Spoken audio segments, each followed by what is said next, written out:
Consider, if you would, the most dominant figure his discipline has ever produced. A man who, in his prime, was less an athlete than a force of nature. 6 championships, a private museum of trophies, a name that became, across the whole of the planet, a synonym for victory itself. Now imagine that this same man, this colossus, this undefeated emperor, has been transformed, against his will, millions upon millions of times over, into the universal face of failure, of every loss, every disgrace, every humiliation. That, dear viewer, is the strange and merciless artifact we have gathered to examine today. Our subject is a photograph of a single human tear. It was shed in a moment of triumph in front of a weeping arena by a man being inducted into the highest pantheon of his sport. And then the internet found it. And the internet, with that bottomless and faintly sociopathic genius it reserves for such things, decided that this tear, this monument to achievement, would henceforth be stamped upon the disgraced, the defeated, the eliminated, and, on more than one tasteless occasion, the dead. The greatest winner who ever lived was conscripted to embody losing, and he is to this very day entirely powerless to stop it. Let us begin, as all proper inquiries must, with the moment itself, which is to say, with a moment of genuine and unrepeatable grandeur. On the night in question, in the late summer of 2009, the man whom we shall, for the purposes of this lecture, refer to simply as the champion, took the stage to be enshrined among the immortals of his game. He had retired some years prior. The records were sealed, the legend complete, the verdict of history already engraved in bronze. And there, at the lectern before the whole watching world, the champion did something that the public had almost never seen him do. He wept. Not the discreet, manful glistening of the eye permitted to great men on solemn occasions. Number. His face crumpled, his mouth contorted. A single, fat, unmistakable tear traced its way down his cheek, catching the stage lights as it fell. It was, by any humane standard, a beautiful thing. The sight of an invulnerable man, briefly, gloriously vulnerable. A photographer present that evening captured the expression at its absolute apex, the brows drawn upward in anguish, the lower lip pulled taut, the tear suspended, perfect. It is, I must concede, a magnificent photograph. It is also, and here the tragedy begins, a face that, severed entirely from its context, reads as nothing so much as the face of a man who has just lost everything. The very same musculature serves triumph and catastrophe alike.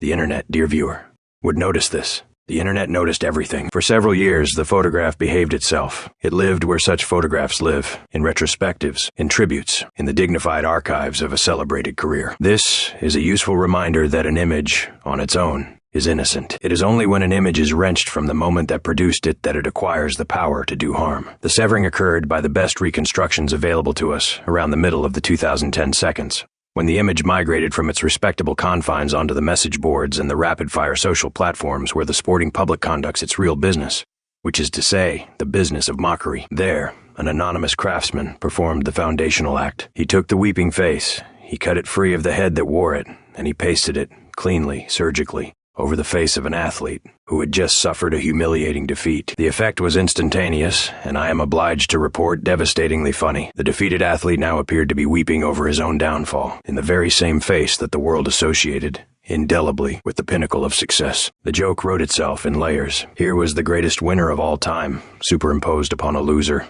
thereby branding the loser with the highest possible authority on the subject of how it feels to lose. It was, in the language of rhetoric, an argument from the ultimate expert. And the internet, recognizing a perfect machine when it built one, did what the internet always does. It made another, and then 10 million more. What precisely made it work?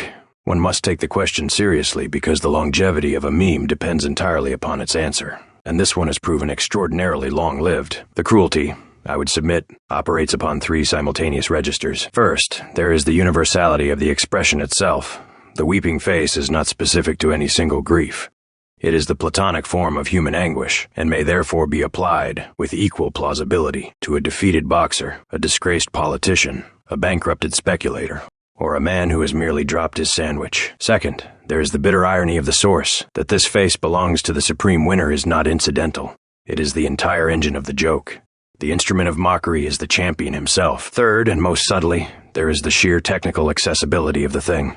The face is roughly oval, it crops cleanly, it composites onto almost any other head with a minimum of skill. In this respect, it is less a joke than a tool, a stamp, a seal, a brand to be pressed upon the brow of anyone the culture wishes, at that moment, to declare a loser. And here is the genuinely unsettling part. Because the face is so universally legible and so trivially applied, it became, for a period of years, the internet's single most efficient verdict of defeat. To affix it to a man was to render judgment.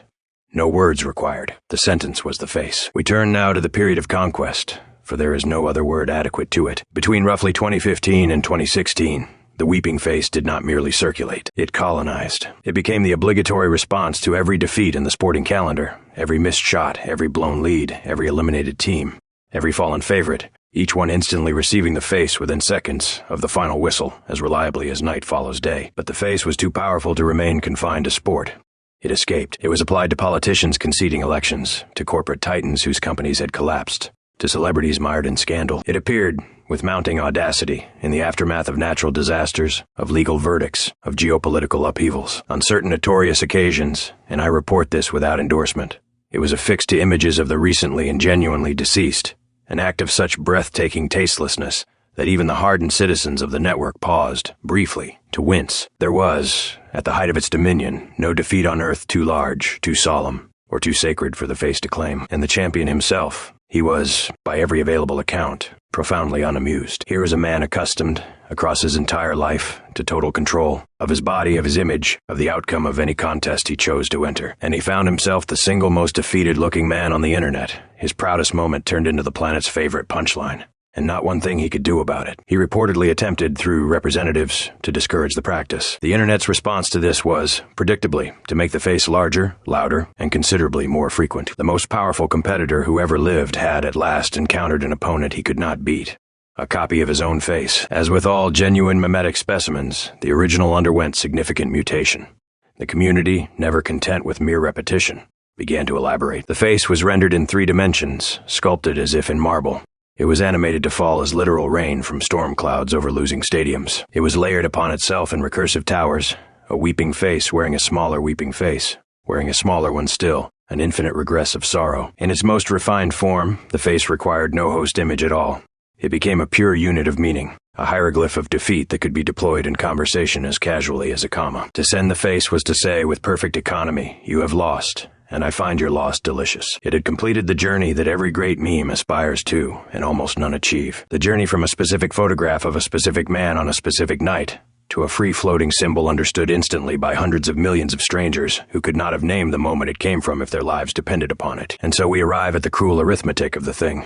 The champion will, in the fullness of time, be remembered for his greatness, the titles, the records, the genius that has never been equaled. But a second, shadow legacy now travels alongside the first, and it is, by the brute metric of how many times a given image has crossed human eyes, very possibly the larger of the two. For every soul who has watched footage of his finest hour, there are surely 100 who have laughed at his weeping face pasted upon some hapless loser, with no notion whatsoever that they were laughing at the face of a champion. He cannot escape it. He cannot litigate it into silence, nor wait it out, nor outwork it, nor outcompete it. The face belongs to him and to everyone at once, which is to say, in the end, to no one. He is the prisoner of a photograph of his own face, sentenced, for the crime of having once felt something deeply, to be the eternal mascot of everyone else's failure. So what, in the end, are we to make of all this? A photograph of a great man's single honest tear, shed in the proudest moment of a triumphant life, becomes a global stamp of defeat, a weapon of mass mockery, an emoji of contempt, and a punishment that no amount of power, wealth, or greatness can lift. One cannot help but suspect that the internet chose him precisely because he was untouchable. There is a particular pleasure, ancient and not entirely admirable, in dragging down the highest figure within reach. And so the champion weeps on, not for any one defeat, but for all of them, forever. He won everything, and he will cry about it until the end of the internet.